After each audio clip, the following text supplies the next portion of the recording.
தமிழக வெற்றி கழகத்தினுடைய வெற்றி அப்படிங்கிறது எம்ஜிஆர் உடைய வெற்றிக்கு பிறகு கிட்டத்தட்ட 50 ஆண்டுகால திராவிட கட்சிகளை ஒரு சினிமா நடிகர் அரசியல் கட்சி தொடங்கிய முதல் தேர்தலையே முற்றுப்புள்ளி வச்சிருக்காரு அப்படின்னா இது சாதாரணமாக கடந்து போகக்கூடிய ஒரு நிகழ்வு கிடையாது. அதிமுக திமுக திமுக அதிமுக அப்படிங்கிற இருந்த நிலை இன்னைக்கு மாறி தாவேகா அப்படிங்கிற ஒரு கட்சி தொடங்கப்பட்டதோடு மட்டும் இல்லாமல் இன்னைக்கு தனிப்பெரும் கட்சியாக அவங்க இன்னைக்கு தமிழ்நாட்டில் வெற்றி பெற்றிருக்காங்க அப்படின்னா இது மிகப்பெரிய ஒரு மாற்றம் தான். எம்ஜிஆர் திமுக காங்கிரஸுக்கு பிறகு திமுக ஆட்சி அமைத்த போது ஏற்பட்ட மாற்றம், அதற்கு பிறகு எம்ஜிஆர் அதிமுக தொடங்கி அவர் தேர்தலை போட்டியிட்டு ஏற்படுத்திய மாற்றம்ங்கிறது 50 ஆண்டுகால திராவிட கட்சிகளுக்கு மாற்றாக ஒரு கட்சி இன்னைக்கு உருவெடுத்திருக்கு அப்படிங்கிறது வந்து எதன் அடிப்படையில் இந்த மாற்றம் ஏற்பட்டிருக்கு நம்ம பார்க்கலாம். ஏன்னா ஒரேடியாக இது ஆளுங்கட்சி மீதான அதிருப்தி அப்படின்னு நம்ம சுருக்கிட முடியாது.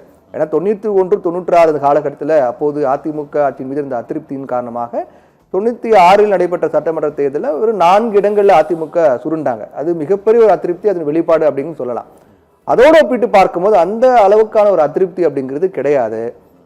பெரிய அளவிலான குற்றச்சாட்டு அப்படிங்கிறது ஆட்சி மாற்றம் ஏற்பட்டே ஆகின்ற ஒரு அழுத்தம் கொடுக்கக்கூடிய அளவுக்கு ஒரு மிகப்பெரிய ப்ரெஷர் அப்படிங்கிற அளவுக்குலாம் இல்லை அப்படின்னு பார்க்கும்போது ஒரு சினிமா நடிகர் அப்படிங்கிறதுக்காக ஒரு வாய்ப்பு கொடுத்து பார்க்கலாம் அப்படிங்கிற அடிப்படையில் தான் மக்கள் வாக்களிச்சிருக்காங்களா, இல்லை ஒரு நம்பிக்கைங்கிறது விஜய் மேல மக்கள் ஏற்பட்டிருக்கிறதா?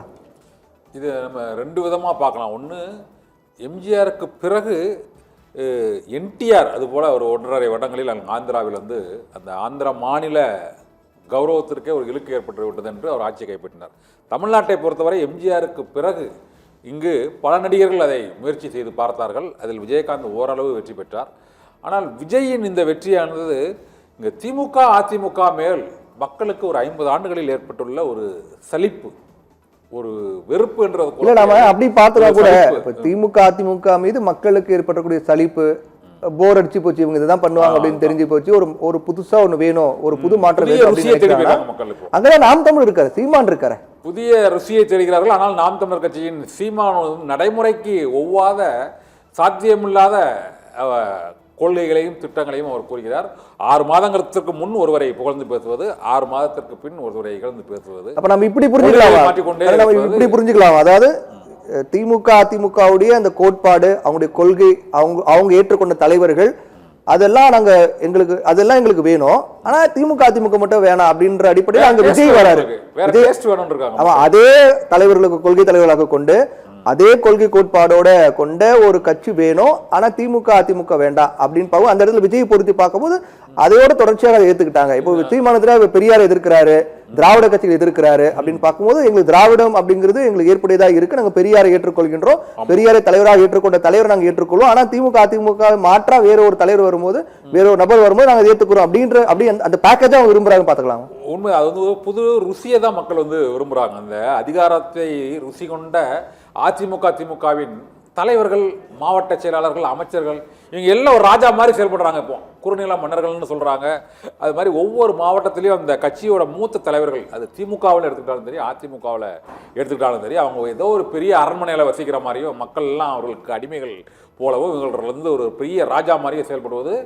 பல மாவட்டங்களில் பல அமைச்சர்கள், அது தமிழகம் முழுவதும் நிரவலாக அப்படி இருக்கக்கூடிய ஒரு சூழ்நிலையில் இவர்களை கண்டு மக்களுக்கு ஒரு பொது சமூகத்திற்கு, அது திமுக கட்சிக்காரங்க அதிமுக கட்சிக்காரங்க இல்லாமல் ஒரு பெரும்பான்மையாக உள்ள இந்த 40% மக்கள் யார் நமக்கான ஆளா, இவங்களுக்கு மாற்றா, இவங்களுக்கு ஒரு பாடம் கற்பிக்கிற மாதிரி ஒரு ஆளை அந்த அளவுக்கு தமிழ்நாடு தேவை இருக்கா? உண்மையிலேயே ரொம்ப ஆச்சரியமா தான் இருக்கு. கொள்கையோட மற்ற மாநிலம் ஒப்பிட்டு பார்க்கும்போது கொடுமையா இருக்கு, ஒரு நரகத்தில் வாழ்ற மாதிரி இருக்கு. எங்களுக்கு இதுல இருந்து விடுபட்டே ஆகணும், ஒரு மாற்று கண்டிப்பா வேணுங்கிற அந்த அளவுக்கு ஒரு அழுத்தத்தில் மக்கள் இருந்தாங்களா? இல்ல, அதான் நான் சலிப்புன்னு சொன்னேன். வெறுப்பு இல்லை அவங்க மேல.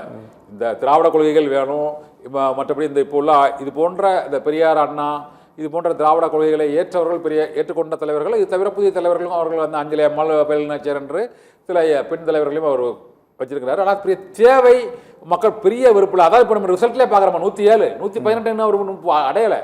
11 சீட்டு அவர் எப்படி வாங்க போறாருங்கிறது இன்னும் அது ஒரு பெரிய மர்மமாக தான் இருக்கு, சஸ்பென்ஸாக தான் இருக்கு. ராகுல் காந்தி சொன்னாலும் அவருக்கே 5 தான் இருக்கு. இப்போ அது 4 குறைஞ்சிருக்குன்னு நினைக்கிறேன். காங்கிரஸ் கட்சியோட இது வந்து 5 தான் இருக்கு, மற்ற கூட்டணி கட்சிகள்ல இல்லை. பாட்டாளி மக்கள் கட்சிக்கு தான் 4 குறைஞ்சிருக்கு. இவங்க 5 பேர் போனாலும் இன்னும் அவங்களுக்கு தேவைப்படுது, மேலும் 3 பேர் தேவைப்படுகிறது. அதனால முழுமையா விஜயை ஏத்துக்கல. விஜய் வந்தால் பரவாயில்ல அப்படின்னு அவங்க போட்ட ஓட்டை இந்த அளவுக்கு அவங்களுக்கு வந்து ஒரு பெரிய வெற்றியை கொடுத்துருக்குங்கிறது நம்ம மாற்று கருத்து இல்லை. ஆனால் முழுமையாக விஜய் வந்து தான் தமிழ்நாட்டையே மாற்றணும்னு மக்கள் தீர்ப்பு வழங்கவில்லை. இன்னும் ஒரு திரிசங்கு தீர்ப்பை தான் மக்கள் வழங்குகிறார்கள். நைட்டு இரவு 9 மணி ஆகியும் அங்கு அந்த 106, 107 என்ற நிலையை விட்டு அவர்கள் தாண்டவில்லை. அறுதி பெரும்பான்மையை விஜய்க்கு மக்கள் அளிக்கவில்லை. அவர் ஒரு ஸ்பெக்டாகுலர் வெற்றி என்று ராகுல் காந்தி குறிப்பிட்டிருக்கிறார்.